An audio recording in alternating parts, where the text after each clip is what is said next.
Stingray avait déjà conclu récemment un partenariat stratégique avec Multi-Channels Asia, basé à Singapour. Le mouvement Desjardins inaugure aujourd'hui son tout premier laboratoire d'innovation, le Desjardins Lab. Cet espace physique et virtuel vise à imaginer le Desjardins de demain, si on veut, en favorisant la création et l'échange d'idées pour améliorer l'expérience des membres et clients de Desjardins. On va en parler avec Shadi Habib, qui est chef des technologies au mouvement Desjardins. Bonjour. Bonjour. Un laboratoire particulier, d'où est venue l'idée de créer cette entité-là? C'est bon. D'abord, il faut comprendre que l'innovation, c'est pas nouveau pour Desjardins. Si on pense à Justo, Occupine, Zagbank, c'est des exemples où on a converti des idées en réalisation. Mais on croit que la cadence de l'innovation dans les prochaines années, surtout pour l'industrie financière, va accélérer. Et déjà commencé, on le voit avec les concurrents non traditionnels qui rentrent dans le marché, mais aussi les concurrents traditionnels qui se positionnent autrement. Ce qu'on voulait faire avec le Desjardins Lab, c'est venir concentrer nos énergies pour augmenter la cadence, d'être capable de convertir les idées en réalisation, en innovation. Pour ce faire, on se dote d'une capacité d'encadrer les idées qui rentrent au laboratoire, soit technologiques, processus, personnes, façon de faire, parce que l'innovation ne viendra pas seulement avec les technologies, parce que pour nos membres et clients, il y a toujours l'importance des interactions avec nos membres et clients.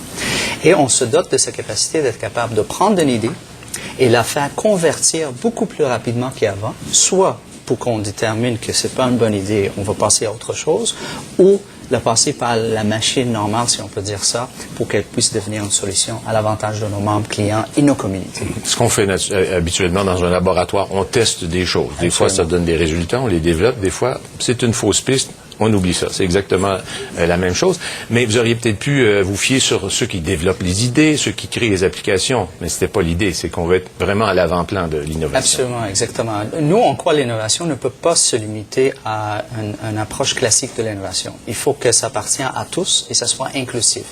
Nos employés peuvent participer, nos membres et clients peuvent participer, nos communautés peuvent participer. Même, aujourd'hui, on a annoncé un partenariat externe avec Innocité. Le maire Coderre était avec nous ce matin pour ce partenariat. Pourquoi? Parce que de temps en temps, l'innovation ne viendra pas de notre secteur. L'innovation dans nos secteurs, ça se peut que ça arrive de plusieurs d'autres secteurs. Et ça donne très bien au niveau Innocité. Il y a plusieurs thèmes dans le mandat de la ville intelligente, parce qu'ils sont pertinents pour Desjardins et sa mission. Donc, c'est très large.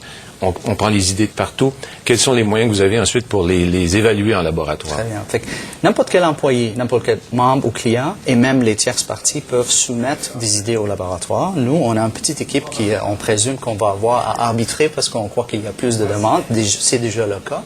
Et là, on fournit aux collègues, aux personnes, à l'équipe de projet, des technologies, les encadrements, les personnes qui vont les aider avec les processus d'innovation, qui ne sont pas tout le temps naturels pour quelqu'un qui arrive avec une idée excellente, à travers un processus qui durera pas plus que quelques semaines. Okay, on parle dans les semaines, 3 à 4 semaines maximum. On veut que l'idée soit prototypée, que ça soit tangible et que ça soit validé par quelqu'un.